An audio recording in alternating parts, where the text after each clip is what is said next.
After a couple of years, the OG Bloodline are finally back together, and a lot more happened on last night's episode of Friday Night SmackDown as well. Good evening from Swansea wrestling fans. I'm your host, Ben Allison, and today we are going to be getting into everything that happened on Friday Night SmackDown. But don't worry, it's not just me who's going to be talking through it. I also have an esteemed panel, and let's kick things off with the head of opinions here at Wrestling Republic. How are you today, Anthony? I'm doing all right. It's the first time I'm on the daily since I went to the NXT 2300 show. So I'm on a high for the week. So I'm very much looking forward to talking about last night's SmackDown, which had some interesting moments to say the least. Absolutely, it did. I mean, talking about ECW, we saw a pile driver, and we're going to be getting into that in just a moment. But before we do, we also have somebody else who's very familiar with pile drivers, the AEW reviewer for Wrestling Republic. How are you today, Anthony? Not Anthony, David. Oh, really? Hello, I am going by Anthony for the rest of the show. Hello, everybody. That's his gimmick now. Yep, I am now Anthony. Hello, everybody. Very excited to be here to discuss Friday Night SmackDown. It's not very often I come on and do the weekly TV reviews on here, so I'm very excited to discuss SmackDown, a show that I thought, actually, considering my frustrations with SmackDown over previous weeks, was a pretty good show and had some very good stuff in it. Some stuff I was less keen on. We'll get to that later, but overall, yeah, very happy with this episode. I'm very excited to talk about it. So let's get straight into it. Absolutely. Let's just jump in head first because Kevin Owens put Randy Orton head first into the mat last night. I mean, I said it on Allison Analysis earlier today, but in wrestling nowadays, it's very rare that pile drivers really get sold like the move they should feel like, right? I mean, at the end of the day, you are literally being planted into the mat head first.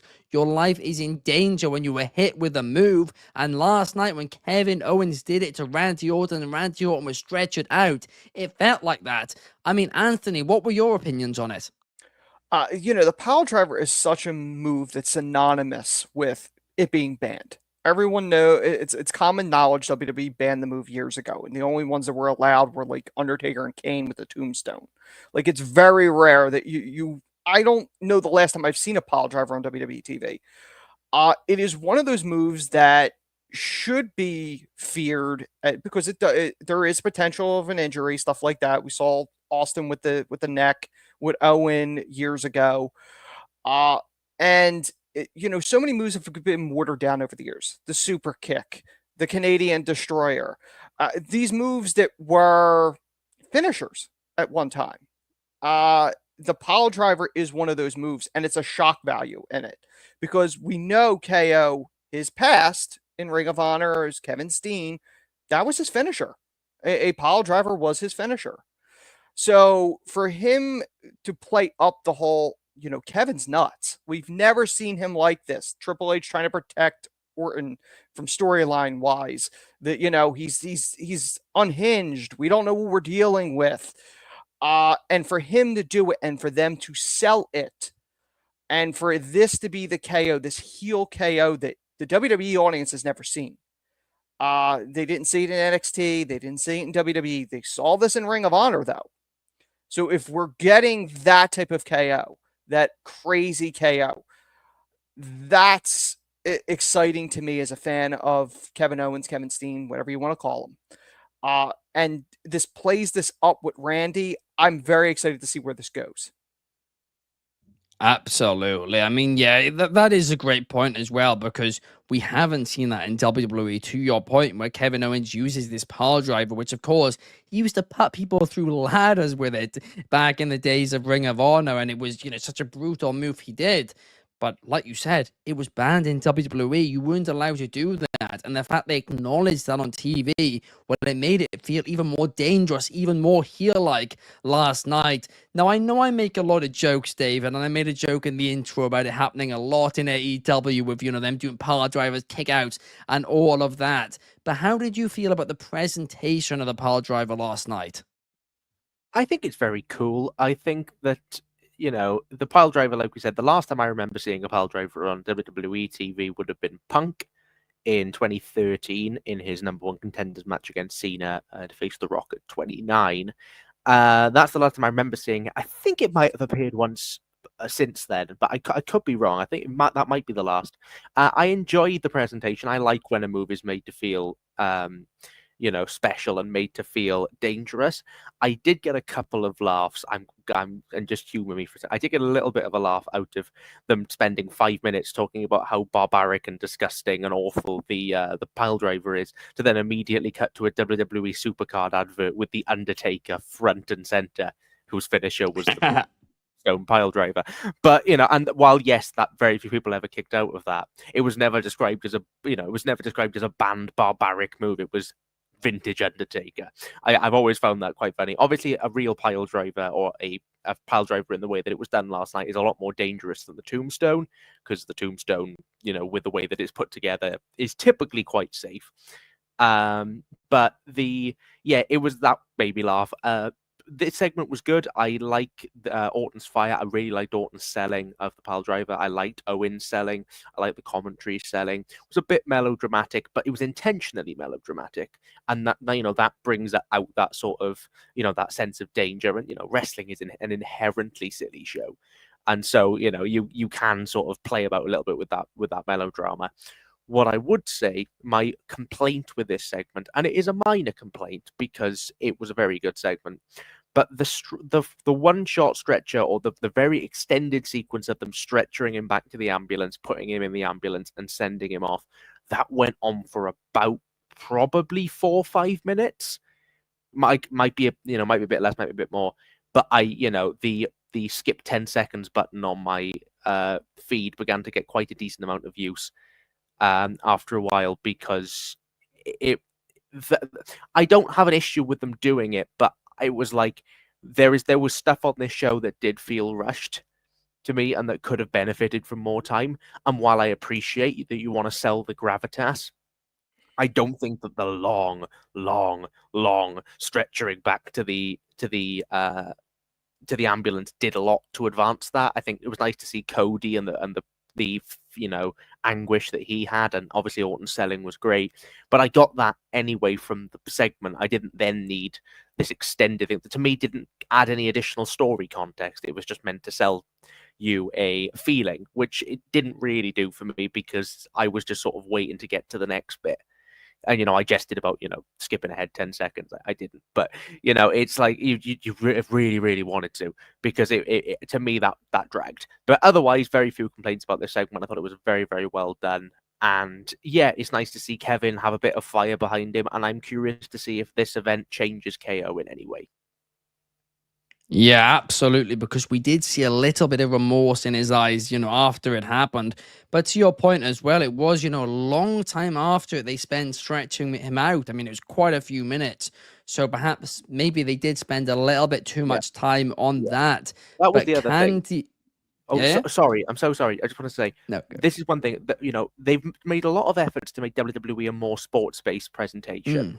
Right, and they tried to sell this obviously like a real injury and like a real thing. If you were a real company and this happened, you'd cut away from the feed as quickly as possible.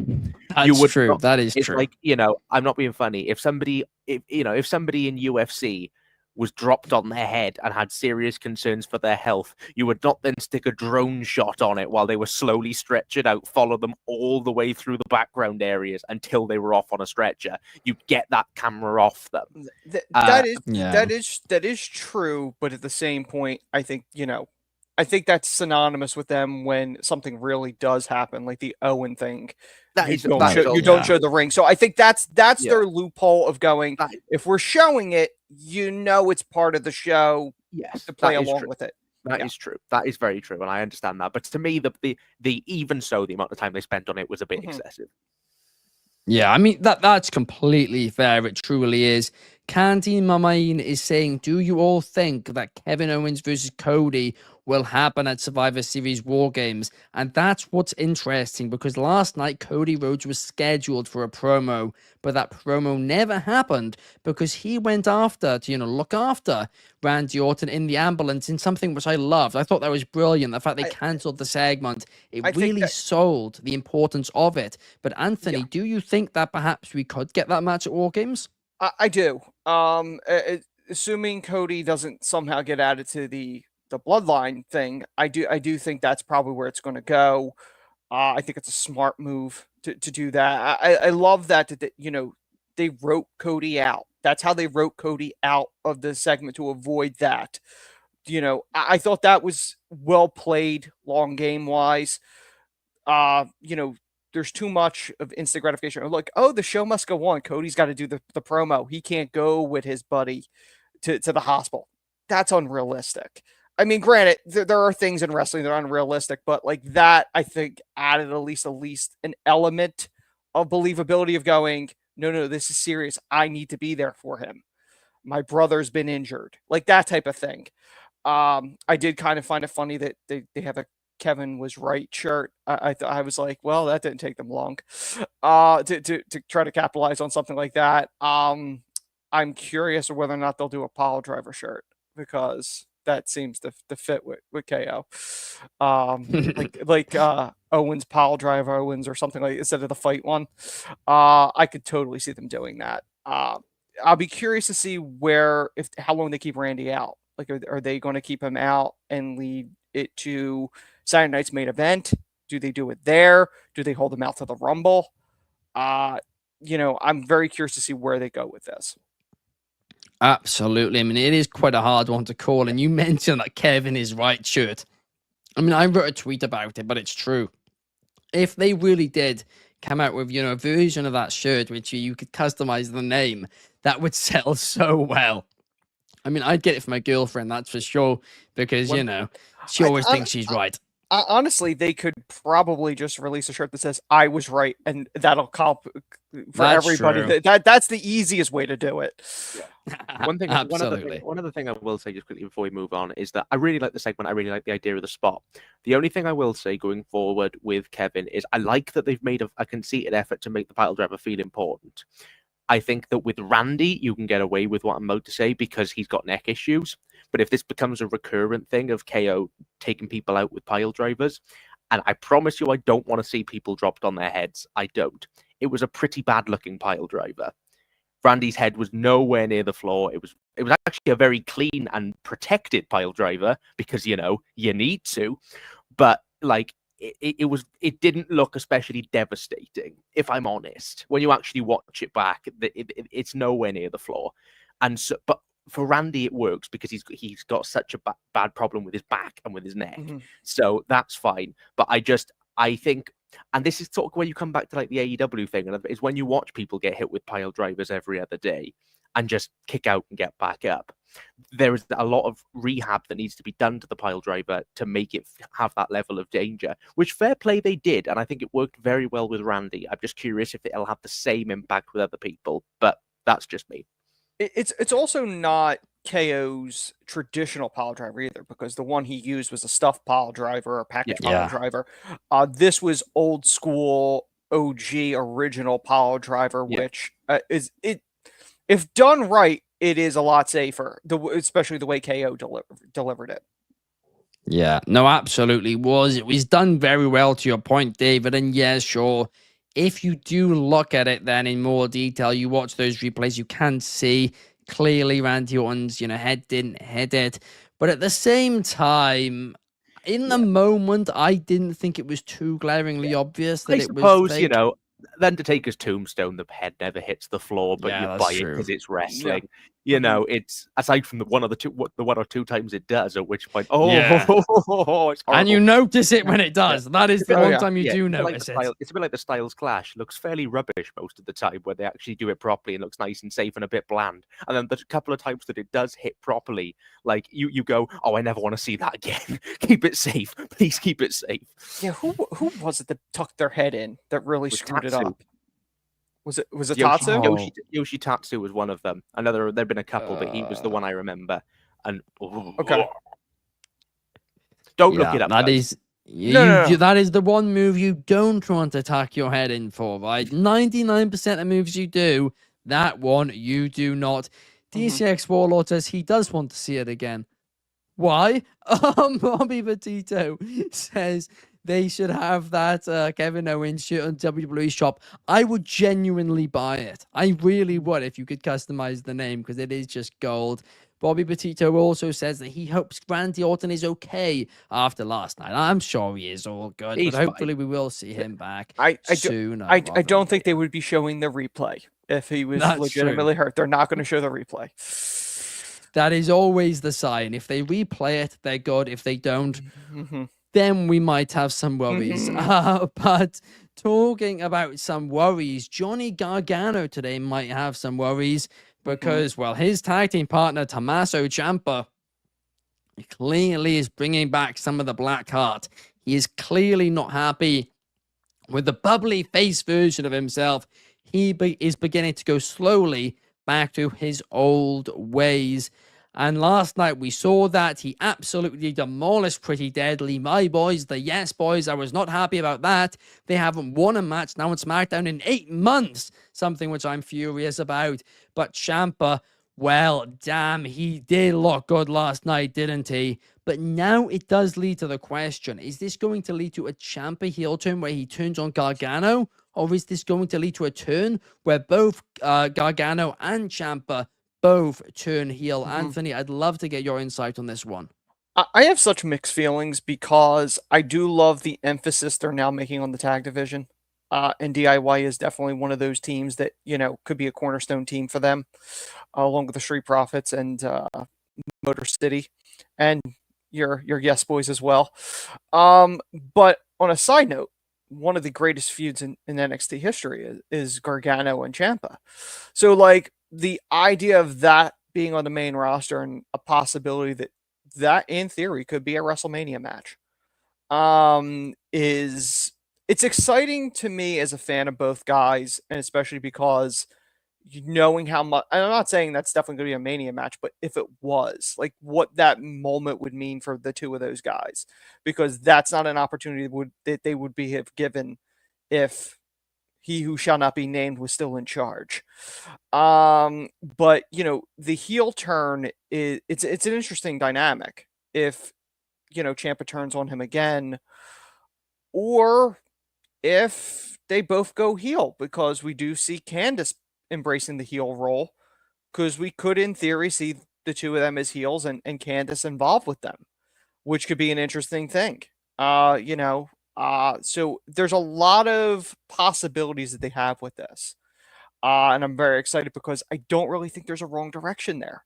Whether you had them as a heel team feuding with Motor City, which would be a great series of matches, or if you have them face each other, it's a great series of matches. There's no lose there, really. Other than, you're losing DIY in the tag division. But as a whole, it's a lot of positive. That's true. It is winner, winner, chicken dinner, no matter which way they do this one. But one, team which isn't winning right now, as I said earlier, is Pretty Deadly. DCX Warlord says they are becoming the Kurt Hawkins and Matt Cardona, previously known as Zack Ryder of the tag team division. Bobby Petito says he feels bad for them. I mean, they're not in a good spot right now, are they, Anthony? They did get the disco ball, which seems pretty big based on It what I is. saw. When you see it in person, it is surprisingly big too. Me and Chaos saw it Money in Yeah. the Bank weekend last year, and we were shocked.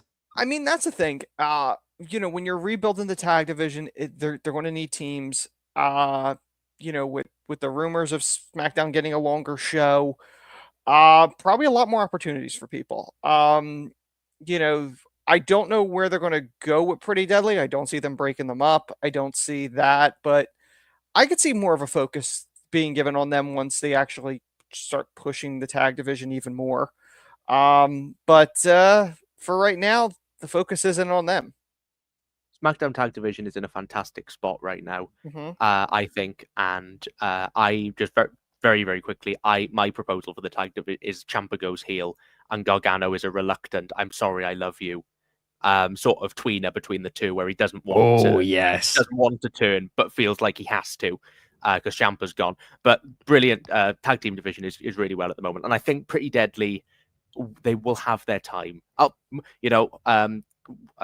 Hawkins and Ryder, they got their moments eventually. So That's true. We're at a WrestleMania. Yeah, That is, yeah, that's a good point. They absolutely did. So hopefully Pretty Deadly will follow in their footsteps. And yeah, to your point, David, Gargano kind of being the, Ciampa just being the vengeful heel. He doesn't care what he's doing. And Gargano is being like, I'm really sorry, guys, but I got to do this. It's unique and it's fun. If he's going to fully embrace the heel, Gargano, because you could do the reluctant thing, I think the full embrace, he's got to do the turn with Alex Shelley, because we all know their history. Like, to me, I think that would be the most impactful if he fully embraces the heel on Alex Shelley. I think that would be the chef's kiss if you're going to do it. Absolutely. And Kobe says WrestleMania in London moment loading for Pretty Deadly. My boys, the yes boys. D6 Warlord says they are like Edge and Christian. Well, they are like Edge and Christian if it was Christian and Christian, because Edge, otherwise known as Adam Copeland, is a sociopath. Meanwhile, Christian Cage is everybody's favorite father figure. But, absolutely, Bobby Petito says yes, boys. I do hope they get their push soon enough. But now, let's talk a little bit more about tag team wrestling, because one place where you can see a lot of great tag team wrestling is on Demand Progress Plus. If you guys don't know it, it is it's a streaming platform for the flipping heck, right? I have a big dinner and suddenly I get a bit of indigestion. My speech goes everywhere. But basically, it is the streaming service for Progress Wrestling, Defy Wrestling, TNT Extreme Wrestling, and a variety of other wrestling promotions throughout the UK and America. Seriously, it's a lot of great wrestling on there. It is my favorite streaming platform. It is the most, in my opinion, user-friendly streaming platform, and I mean that too. There's 1.5 times speed, 2 times speed on there. I mean, me and David, we often joke about the fact we watch wrestling a lot of the time on 1.5 to 2 times speed. Because our brains work a little bit faster. But on Demand Progress Plus, you can do that. And for our followers here at Wrestling Republic, you can use code WatchProgress1 to get 50% off your first month on Demand Progress Plus, the home of Progress, Defy, and more. And I certainly need to stop eating more before doing these podcasts, because literally, my indigestion lately when I do these is absolutely horrifically bad. The sprint didn't help you? It didn't either. Okay, for full honesty, we'll do a quick story time, right? I went out with my parents this afternoon and we looked at the time and we were like, well, it's going to be a bit of a rush to get back and do dinner before the podcast. So what we'll do is we'll go to this restaurant next to where we were. So we went to this restaurant and we had like 3 hours. I looked at my clock and it was like 2.5 hours had gone and I was like, shoot. So literally we had to ask for the bill and I legged it. Absolutely legged it back. And yeah, my indigestion is now all over the place. But talking about having to leg it, talk about being all over the place, WWE Speed, where their champion, their women's champion, Candice LeRae, does a lot of sprints every Wednesday night, but she is now sprinting to try and team with Nia Jax. Now, I have a lot of questions about this, and I don't have any answers. So, David, do you have any? No, nor do I really care, to be honest. And that sounds horrible. So let me explain. I love Candice LeRae, and it's because I love Candice LeRae that I don't really care. So one of my initial problems with this episode of Dynamite, I've got AW on the brain. I'm sorry.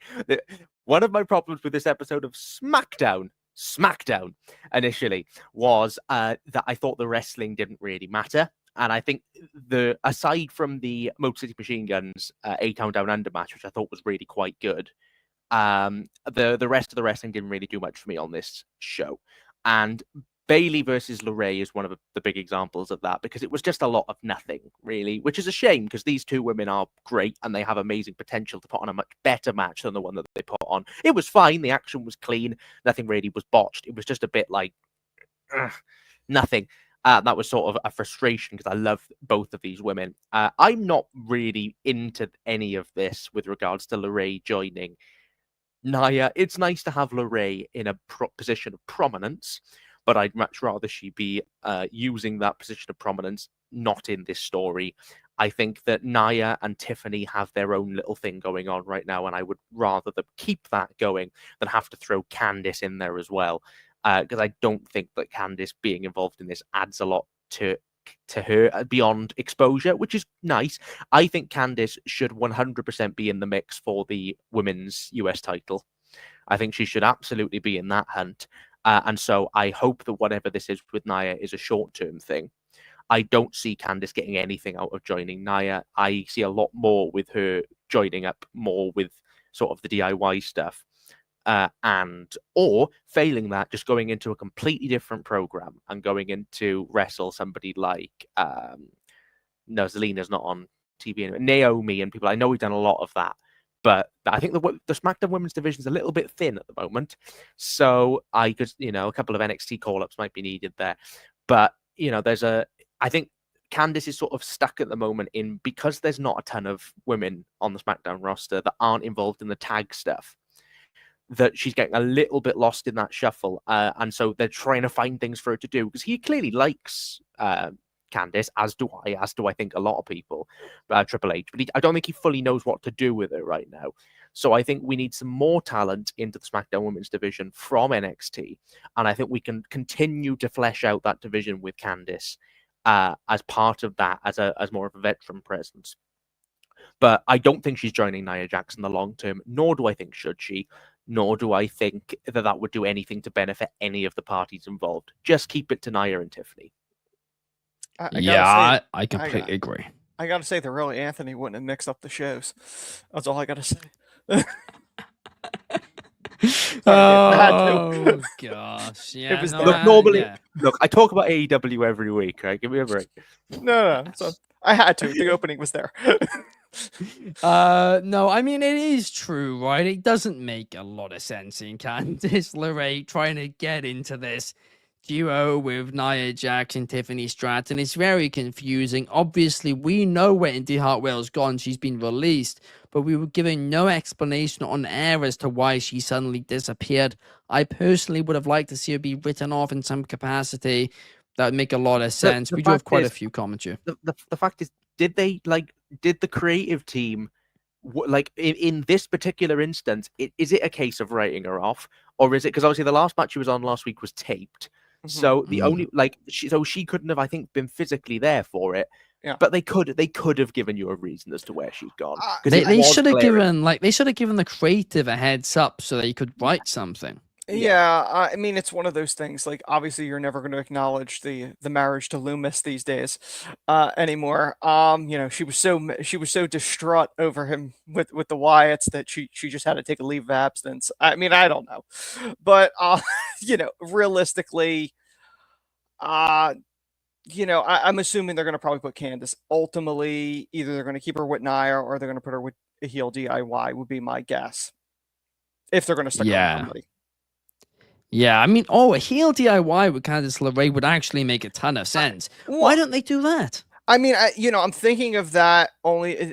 Funny enough, I'm thinking of Dawn Marie on the ECW show, because she managed a heel tag team back in ECW back in the day. So I could totally see her playing that role.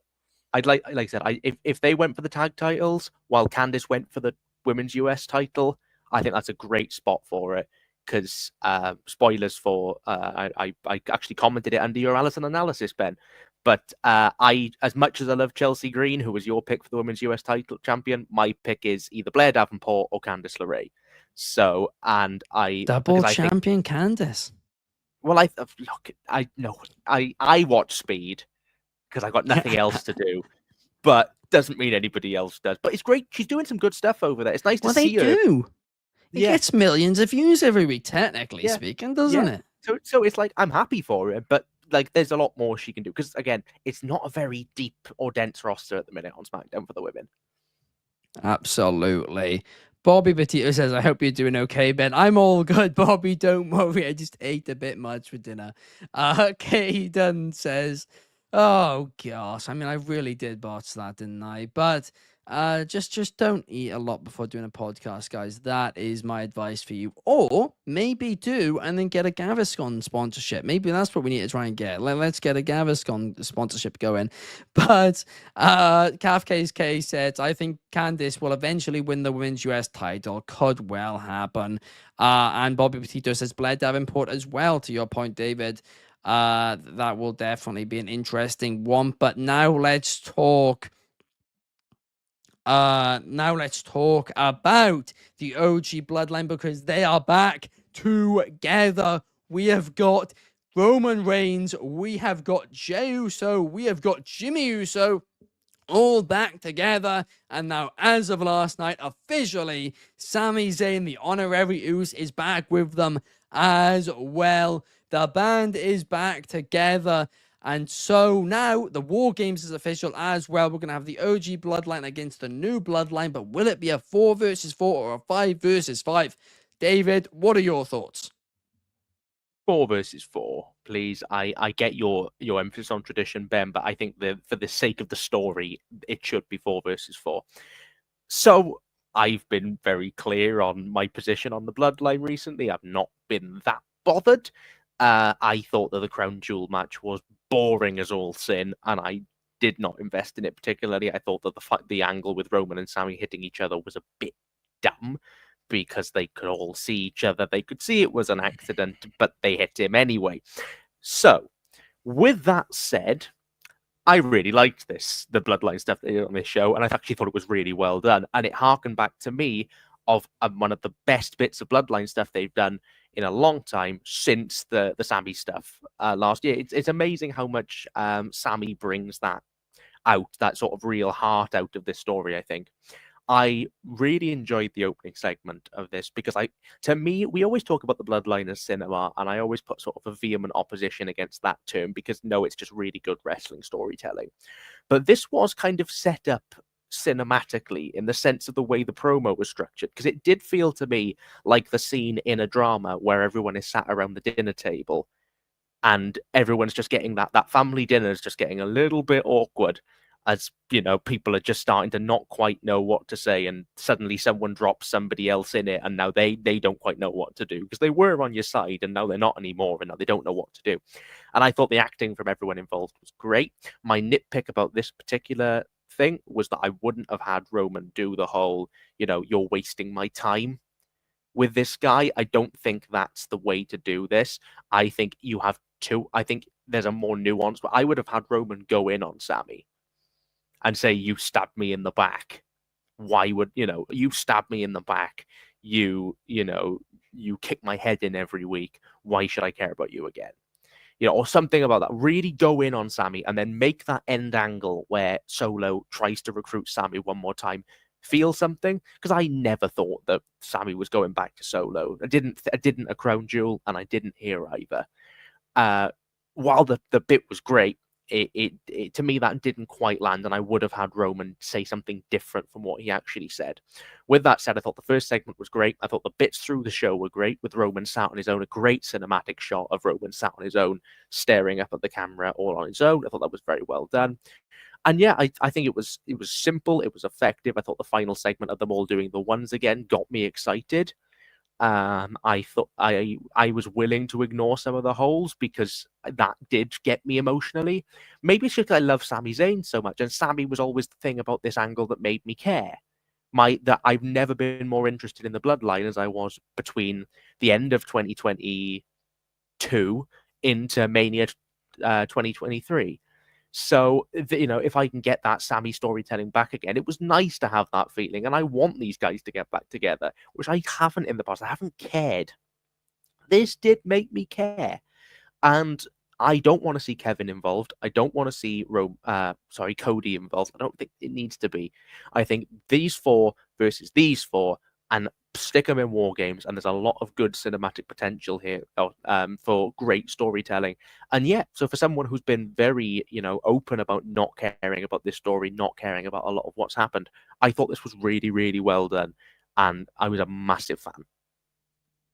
Absolutely, and a lot of people in the comments are as well. I mean, Kobe is saying it's crazy to sit here and say Sami Zayn is the most interesting thing in the Bloodline story again. Absolutely. KavKSK saying he wanted to be a 4-on-4. We had the debate in the Instagram group chat. Who are you in the group chat, KavKSK? I didn't realize you were in there. Candy Marmain said, if it's 5v5, I hope Cody doesn't join the Bloodline story. I mean, a lot of people are divided on that one. No doubt about it. Kobe is also saying that Roman has still never gotten to tell Sami what he truly wanted to tell him. I mean, Anthony, what about you? Do you want Cody involved? Do you want to be 4v4, 5v5? And what were your thoughts on this segment? No, I would want 4-on-4. I would want Bloodline against Bloodline. That's where I think I think that's the sweet spot. I think that's what most people would probably want. Sami is, in my opinion, the best talent in the business today that has never been a world champion.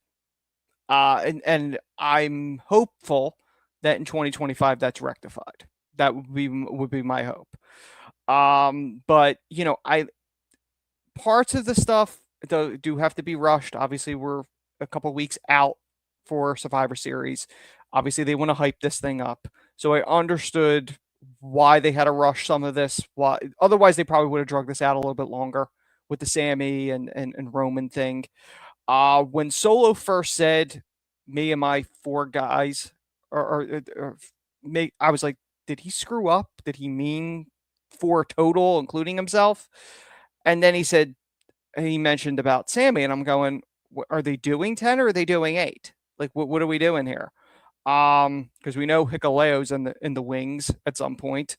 There's always The Rock floating there as a possibility in this thing. And then, there's a million other relatives in that family that could fill in the 5th spot for Roman if they need it, including Umaga's son. If they really wanted to go 5-on-5, but I think 4-on-4 is the ideal spot. I do love the drama aspect of it because this whole thing has always been Godfather Mafia-esque. And in that type of world, even if you're mad at somebody, when they need you, they'll be there like family. Most of the time anyway. So I understood why they did that. Roman's apprehension towards Sami, the whole he's not really family. That's going to come into play. Like Kobe had mentioned, at some point they're going to have some type of segment where it's Sami and Roman, and they vent it out. At some point, that's going to happen. I truly believe that when this is all said and done, Roman will say, "You're not an honorary Uce.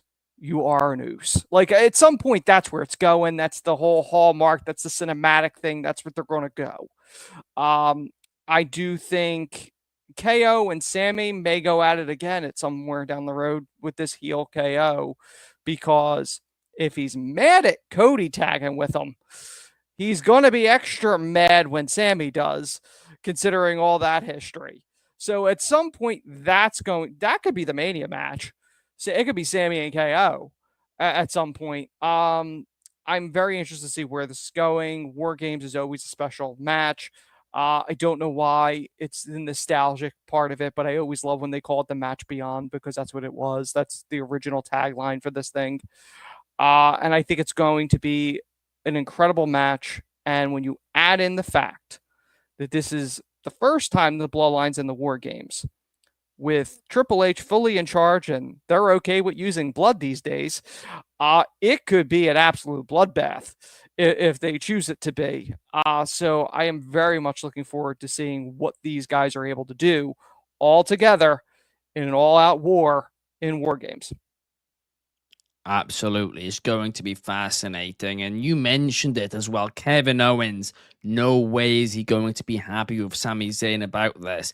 And I said it on Allison Analysis earlier, but it's true. There's easily a way you could have Kevin join the new bloodline and Cody join the old bloodline. But to your point, Anthony, I personally from a purely booking perspective, I'd prefer a 4v4 at this point. It makes the most sense. It's the most logical. Like I said earlier, I'm a man of tradition. I do like the idea of it being a 5v5, but 3 weeks until the event, the 4v4 setup. I mean, the thing is, if you really want to go traditional, it was designed as a 4-on-4. It was the Horsemen. That's true. It was the Horsemen against some other babyface team for start of the early ones. So really, 4-on-4 is the old school traditional. Oh, with War Games, undoubtedly. I'm just talking Survivor Series. Oh, for yeah. the past 20 years. think- But you are right. yeah. With War Games, it is 4v4 traditionally. Yeah. I think it's the case of with Roman being so reluctant to now let people into the family. We've had the Sammy stuff on the ones. I think to add Cody in, while he's teamed with Cody before, so there's obviously it's not a massive leap. I think slightly undermines the importance of having these 4 guys back together. Yeah, I think Cody is just that little step too far. And I think if you put Cody in, one, I think you can justify Cody, and I as much as it pains me, you can justify Kevin. You can. I don't want to see it. I'd rather it just be 4v4. That's a fair point. It made sense with Roman and Cody because essentially, it's the tease for the eventual blow up between the two of them for round 3, but it's also Cody was a placeholder until the family was back together, like that. So that I don't think Cody needs to be in that. Cody's got his own thing with whether it's with KO, whether it's with The Rock at some point. His dance card's probably going to be full through Mania, different people. So he doesn't need to be a part of this. Yeah. No, absolutely. It's going to be fascinating to see where they go with it. There's so many different possibilities in, all of these storylines, and they all intertwine too. And I've said it before and I'll say it again. I love it when storylines intertwine in professional wrestling. I think that's when shows are at their best. But that does bring us to the end of the show, guys. Thank you to Anthony. Thank you to David for joining me here today. Now, tomorrow, we will be back the same time, same place. But it is going to be a very special show indeed, because David and Kobe are going to be joining me, and we are going to be speed booking not WWE. We're going to be speed booking a wrestling event. It's going to be very exciting indeed. David's hyped. Kobe's hyped as well. We'll explain the rules tomorrow, but it is going to be a fun show and one you will certainly not want to miss out on. We will see you guys tomorrow. Have a great night. And once again, thank you, Anthony. Thank you, David. We will see you guys tomorrow.